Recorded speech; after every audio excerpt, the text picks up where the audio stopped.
The biggest mistakes are never made by people who ask questions. They are made by people who believe they already know the answer. The words drifted across the front entrance of Westbrook Police Headquarters just as the morning shift began arriving for work. Officer Daniel Harper narrowed his eyes at the tall black man standing beside an aging gray sedan parked only a few spaces from the main entrance. The stranger wore a perfectly pressed police uniform, polished boots, and a department badge that caught the first rays of the rising sun. Everything about him looked official, yet something about his quiet confidence immediately irritated Harper. "Stop right there," Harper called as he stepped forward, forcing the man to pause before reaching the front doors. Conversations nearby faded into silence. Several officers carrying coffee slowed their pace, curious to see what had captured Harper's attention so quickly. The stranger turned calmly toward him.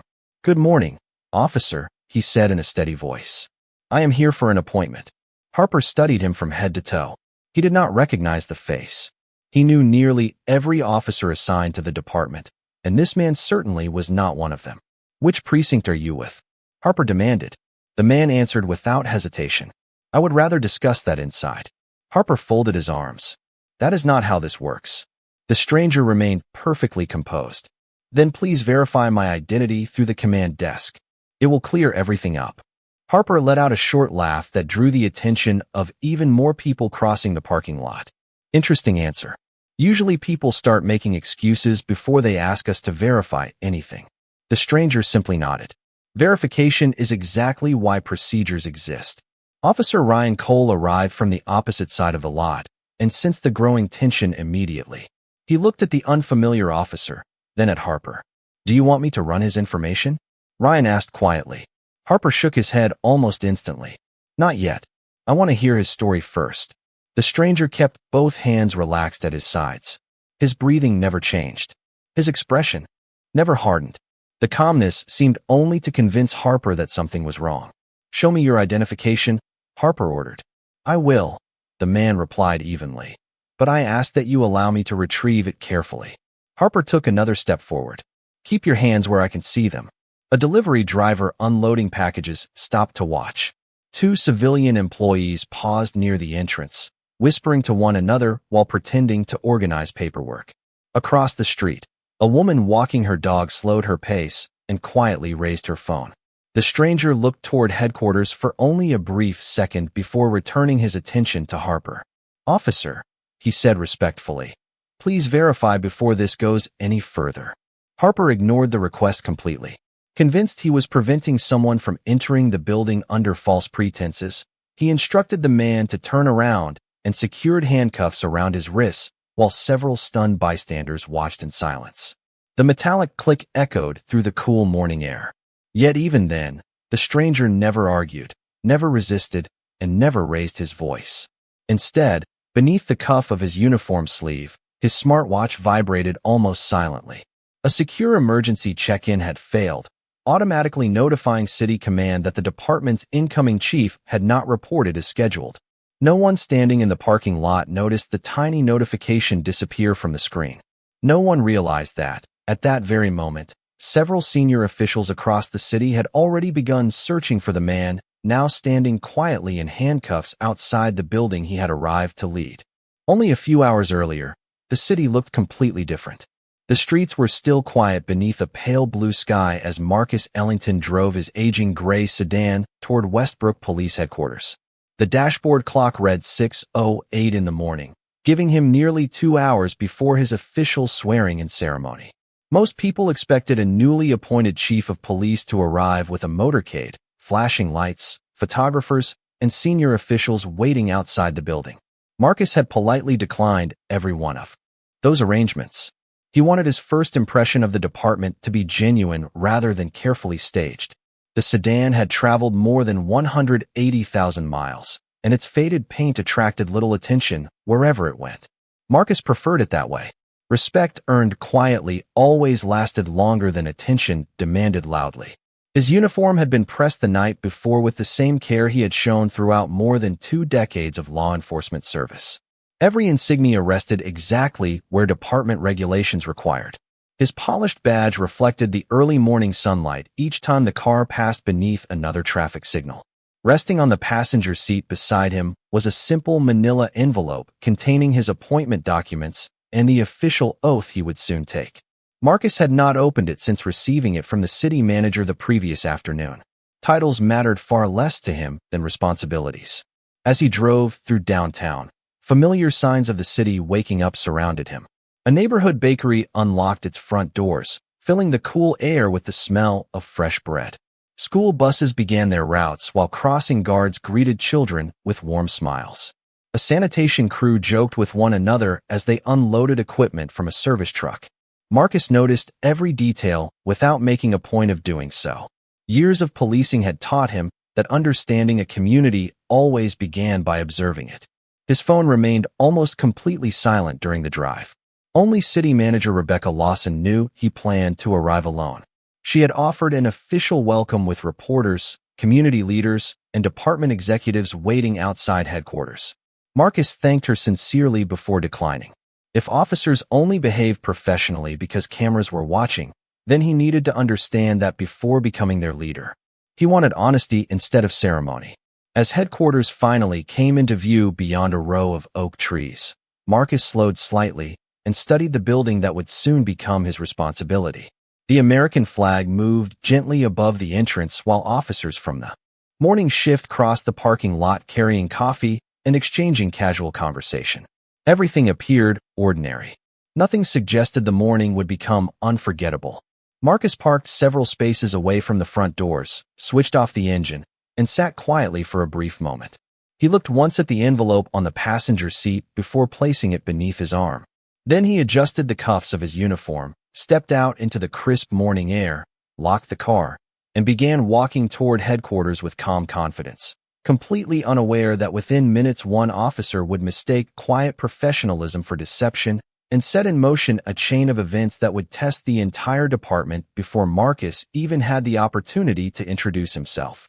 Officer Daniel Harper noticed the unfamiliar uniform before he noticed the man wearing it.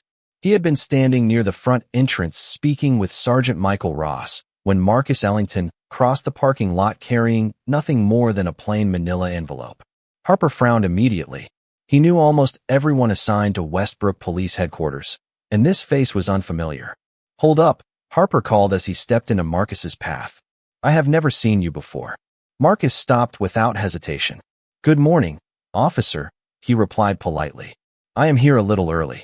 Harper ignored the greeting and studied every detail of the uniform. The badge looked authentic. The patches were perfectly positioned. Even the boots met department standards. Somehow that only increased his suspicion.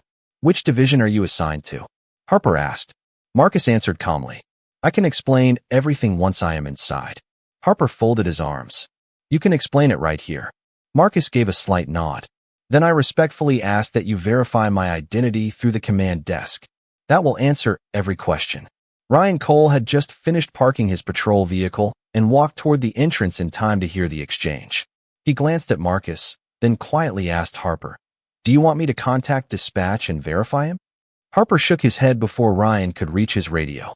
"No, I already have enough questions without wasting time on phone calls." Marcus remained completely still.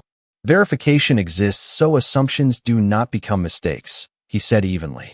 Harper smiled without humor. "That sounds like something someone would rehearse." Several officers arriving for the morning shift slowed as they passed. Two civilian employees carrying folders stopped near the glass entrance, pretending to continue their conversation while watching the scene unfold. Across the parking lot, a maintenance worker paused beside a utility cart and looked toward the gathering crowd. Marcus kept both hands visible. "My credentials are in my wallet," he said. "With your permission, I will retrieve them slowly." Harper immediately answered, "Do not reach for anything." Marcus lowered his hands again without argument. His composure seemed to frustrate Harper even more. Most people challenged authority when accused unfairly. Marcus did not. He simply waited. Harper stepped closer until only a few feet separated them. "Where did you get that uniform?" he demanded. "It was issued to me by this department," Marcus answered truthfully. Harper gave a short laugh. "That is exactly what I expected you to say." Sergeant Michael Ross watched quietly from one side, his expression growing more uncertain with every passing minute. Ryan shifted his weight uneasily. "Sir, His badge number looks legitimate. Harper dismissed the observation with a wave of his hand. Counterfeit badges are getting better every year. Marcus looked briefly toward the headquarters entrance before returning his attention to Harper. Officer, I am asking one final time. Please verify before this goes any further. Harper interpreted the request as another attempt to avoid direct answers. Convinced he was preventing someone from entering the building under false pretenses, he instructed Marcus to turn around and placed him in handcuffs while the growing crowd watched in stunned silence. Marcus never resisted, never argued, and never raised his voice.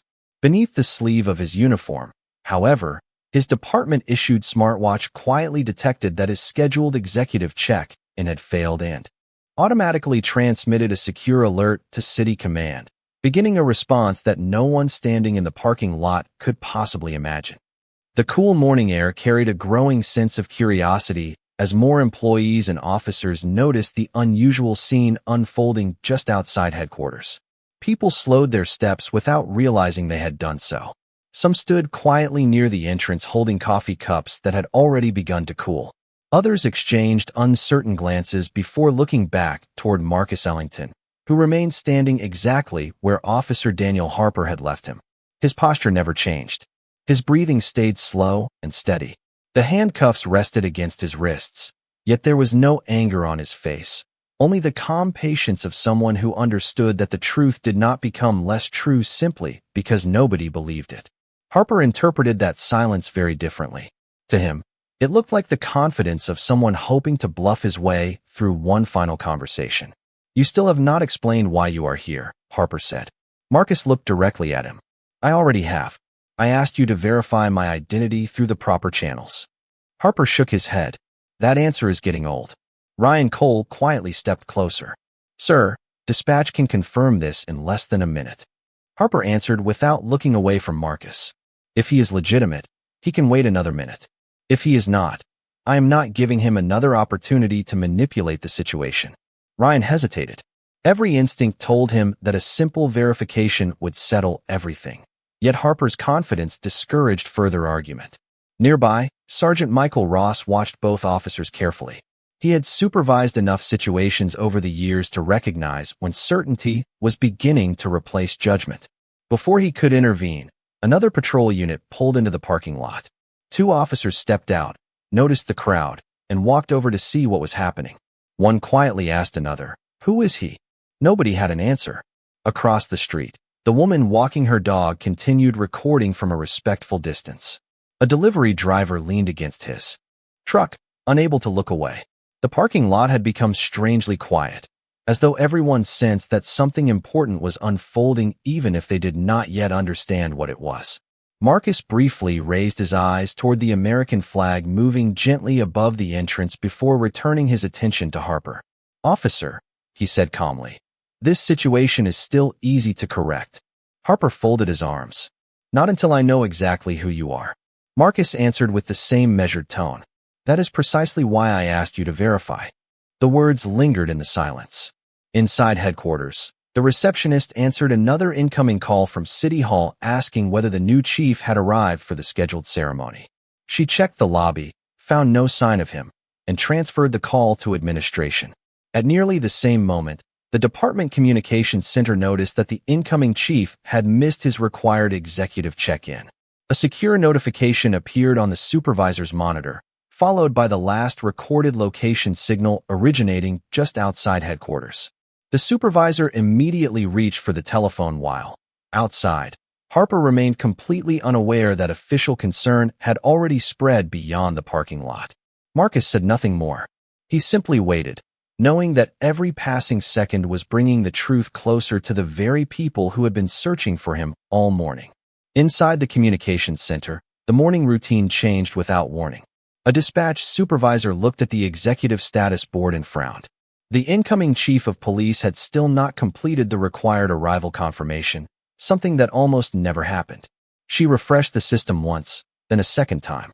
The result did not change. A secure executive wellness protocol activated automatically, using the department-issued smartwatch assigned to Marcus Ellington. The last authenticated location appeared only a few yards outside Westbrook Police Headquarters.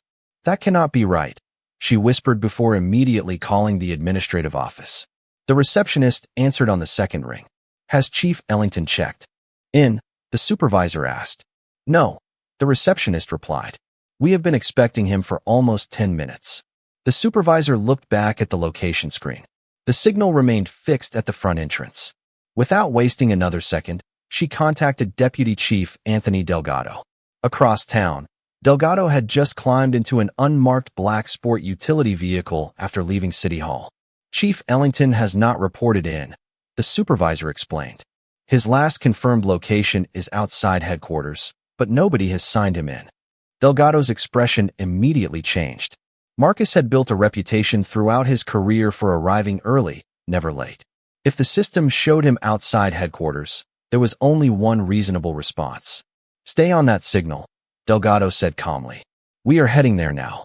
Nearby, City Manager Rebecca Lawson overheard the conversation before closing the folder containing the official oath of office. I am coming with you, she said. Within moments, 3 additional executive vehicles fell into formation behind them. There were no flashing lights and no sirens, only quiet urgency as the convoy moved steadily toward headquarters. Back outside the station, Officer Daniel Harper remained completely convinced he had made the correct decision. He looked at Marcus Ellington with the confidence of someone who believed experience alone could never fail him. Nobody has shown up asking for you, Harper said. That should tell you everything. Marcus answered with the same calm voice he had maintained from the beginning. Sometimes the truth simply arrives a little later than assumptions do. Ryan Cole heard the response and felt increasingly uncomfortable. He stepped closer to Sergeant Michael Ross and spoke quietly enough that Harper could not hear. This is not adding up. We should have verified him the first time he asked. Ross nodded almost imperceptibly but remained silent, weighing the situation carefully. Before either man could speak again, another radio transmission echoed from a nearby patrol vehicle. Attention Headquarters Command. Please confirm the arrival status of Chief Marcus Ellington immediately. Several officers turned toward the radio at once. The message hung in the cool morning air. Harper forced a brief laugh. Probably another meeting somewhere else, he said, though his voice carried less certainty than before. Marcus did not answer. He simply lifted his eyes toward the entrance of headquarters as the faint sound of several approaching engines drifted in from the main boulevard.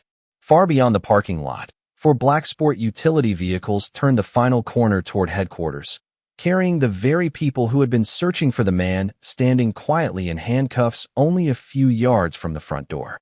The distant sound of several engines grew louder with each passing second until 4 black sport utility vehicles turned into the entrance of Westbrook Police Headquarters and rolled across the parking lot in perfect formation. Every conversation stopped. Officers instinctively stepped aside as the convoy came to a smooth halt only a short distance from where Marcus Ellington stood waiting. There were no flashing emergency lights and no dramatic display, only the unmistakable presence of the city's senior leadership arriving with quiet purpose. Officer Daniel Harper glanced toward the vehicles before looking back at Marcus with fading confidence. Looks like somebody important is here, he muttered, trying to sound certain even though the expression on his face had already begun to change. Marcus said nothing. He simply watched the first vehicle as its door opened. Deputy Chief Anthony Delgado stepped out, adjusted his suit jacket, and immediately scanned the parking lot. The moment his eyes found Marcus standing in handcuffs, he froze. For a brief second, disbelief replaced every other expression on his face. Behind him, City Manager Rebecca Lawson stepped from the second vehicle carrying the folder that contained the official oath of office. She followed Delgado's gaze and stopped walking the instant she saw Marcus. The welcoming smile she had worn only moments earlier disappeared completely. A heavy silence settled across the parking lot. Sergeant Michael Ross slowly removed his cap.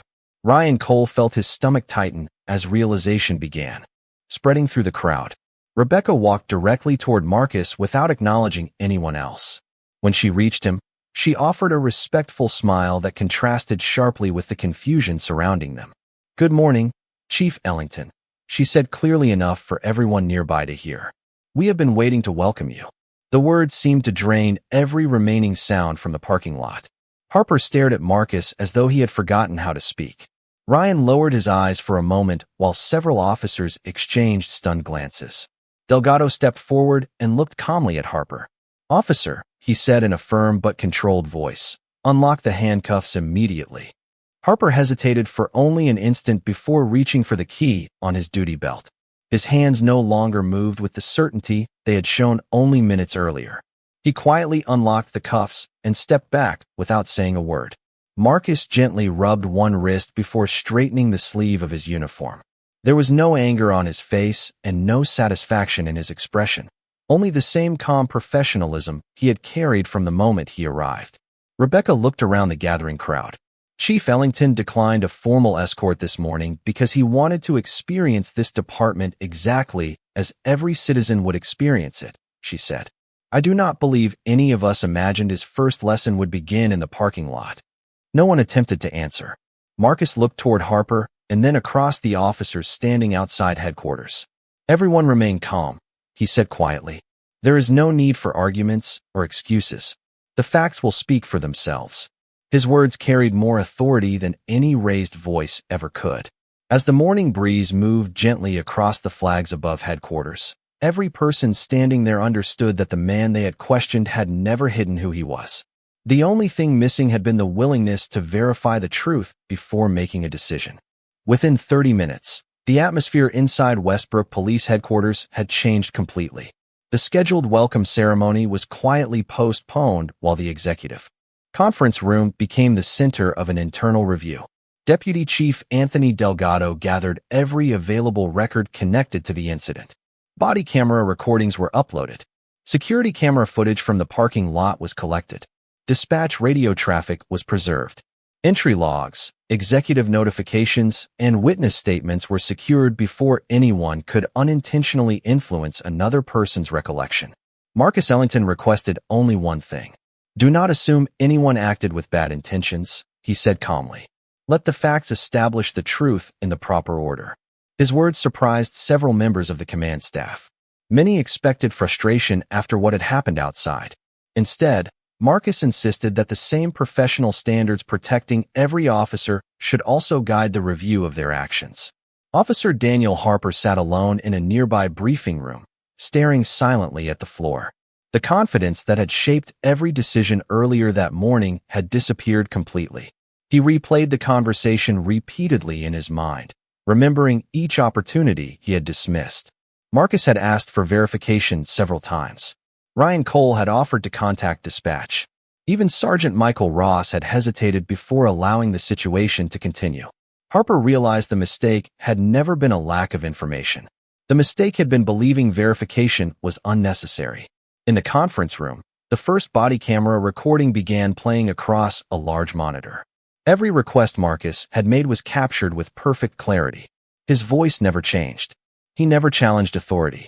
He never refused instructions. Again and again, he politely asked the same simple question. "Please verify my identity before this goes any further." Nobody in the room interrupted the recording. When it ended, Delgado started the security camera footage from the headquarters entrance. The wider angle revealed something the officers involved had not fully appreciated. Several opportunities existed for a simple radio call that would have ended the misunderstanding almost immediately. Ryan's offer to verify the information appeared on video, exactly as he remembered it. Harper's decision to decline that offer was equally clear. Next came the communications recordings. Dispatch supervisors confirmed that no verification request had ever reached the command desk before the executive alert activated automatically through Marcus's department-issued smartwatch. The timeline aligned perfectly from beginning to end. There were no missing minutes and no conflicting accounts. Every piece of evidence supported the same conclusion. The misunderstanding had continued only because verification had been delayed. One by one, witnesses described what they had observed. Civilian employees remembered Marcus remaining calm from beginning to end. The maintenance worker confirmed hearing Marcus request identity verification more than once. Even the woman walking her dog voluntarily provided the cell phone recording she had captured from across the street, preserving additional context without interruption. By early afternoon, every important question had been answered. Marcus quietly closed the final case file resting in front of him before looking around the conference room. This review is not about embarrassment, he said. It is about learning what happens when confidence replaces procedure. Policies exist because assumptions can be wrong, even when they feel completely certain. No one argued. Every officer present understood that the investigation had uncovered something far more important than a single mistake. It had exposed a weakness in judgment that could affect every future encounter unless the department chose to confront it honestly. By the end of the afternoon, the review board had reached a unanimous conclusion. Every recording, every witness statement, and every department record pointed toward the same unavoidable fact. The incident had not been caused by missing evidence. It had been caused by a decision to rely on personal assumptions instead of established procedure. Deputy Chief Anthony Delgado formally placed Officer Daniel Harper on administrative leave pending the completion of the department's disciplinary process. Sergeant Michael Ross received a command review for failing to intervene when repeated opportunities existed to correct the situation. No punishment was announced publicly that day because Marcus Ellington insisted that accountability should follow policy rather than emotion. "We do not strengthen this department by making examples out of people," Marcus told the command staff. "We strengthen it by making certain the same mistake cannot happen again." The room remained silent as everyone listened. Marcus then directed the Professional Standards Division to begin an immediate review of every identity verification procedure used at department facilities. Within hours, new temporary guidance required officers to complete a command-level verification whenever an individual presented department credentials that could not immediately be confirmed through personal recognition. The process required less than 2 minutes to complete, yet everyone in the room understood that those 2 minutes could prevent years of damaged public trust. Ryan Cole quietly watched the meeting from the back of the conference room. He could not stop thinking about the moment he had offered to contact dispatch. A single radio call would have changed everything. Marcus noticed Ryan's expression as the meeting ended. "Officer Cole," he said. Ryan stepped forward. "Yes, Chief." Marcus nodded respectfully. "Thank you for trying to slow the situation down this morning. Never allow experience to convince you that verification is unnecessary. Good policing begins with good questions." Ryan answered with a quiet, "Yes, sir," knowing he would remember those words for the rest of his career. Later that afternoon, Marcus requested a private conversation with Daniel Harper. The meeting lasted less than 15 minutes. Harper entered expecting anger and left carrying something far heavier than discipline. Marcus never raised his voice. Instead, he placed the body camera transcript on the desk between them and pointed to the sentence repeated several times throughout the recording. "Please verify my identity before this goes any further." Marcus looked directly at Harper. "That request was never about me. It was about protecting both of us. Verification protects citizens, and it protects officers from making irreversible mistakes." Harper lowered his eyes, unable to disagree. For the first time that day, he quietly said, "I should have listened." Marcus gave a small nod. "The important question now is whether you will learn." As evening approached, an official department bulletin announced new training focused on procedural verification, professional communication, and unbiased decision-making. Every sworn officer, regardless of rank or years of service, would complete the updated program. No exceptions would be granted. The events of that morning had already begun changing the culture of Westbrook Police Headquarters, proving that real accountability was never measured by how quickly someone was blamed, but by how seriously an organization chose to learn from its own mistakes.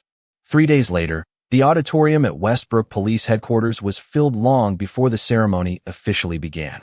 City officials, community leaders, department employees, and officers from every division gathered to witness the oath that had been unexpectedly delayed but never diminished.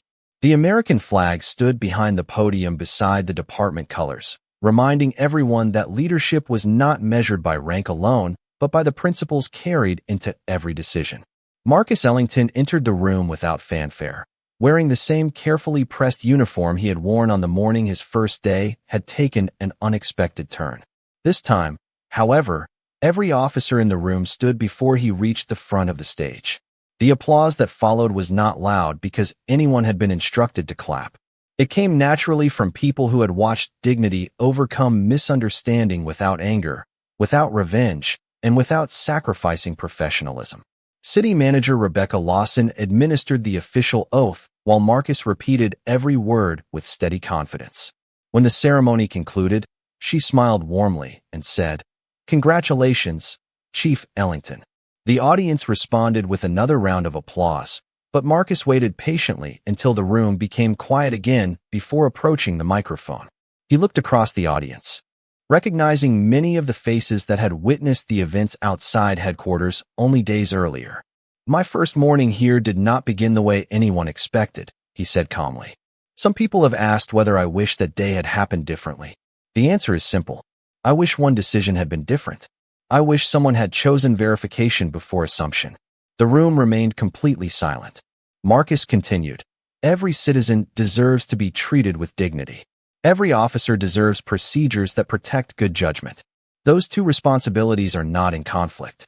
They depend on each other." Several officers nodded quietly as they listened. Ryan Cole sat near the front, remembering the radio call he had wanted to make. Sergeant Michael Ross reflected on the importance of speaking up sooner. Even Daniel Harper, now participating in additional professional training as part of the department's accountability process, listened from the back of the auditorium with genuine humility. Marcus did not mention anyone by name. He never singled out an individual for public embarrassment because the lesson belonged to the entire organization. Before concluding, Marcus reached into the inside pocket of his uniform and removed the same plain manila envelope he had carried on the morning he arrived. Holding it in one hand, he smiled gently. "This envelope contained my appointment papers," he said. "It proved who I was. But character is never proven by documents. Character is proven by the choices we make when we have the opportunity to slow down, ask one more question, and verify before reaching a conclusion." The audience rose to its feet once again, this time with even greater respect than before. In the months that followed, the events of that morning became part of every new officer's academy training at Westbrook Police Headquarters. Recruits watched the recordings, studied the procedures, and learned that professionalism always begins with humility. Above all, they remembered one simple sentence spoken repeatedly by the department's new chief before anyone knew his name, a sentence that became the foundation of a stronger culture for years to come. "Please verify before this goes any further."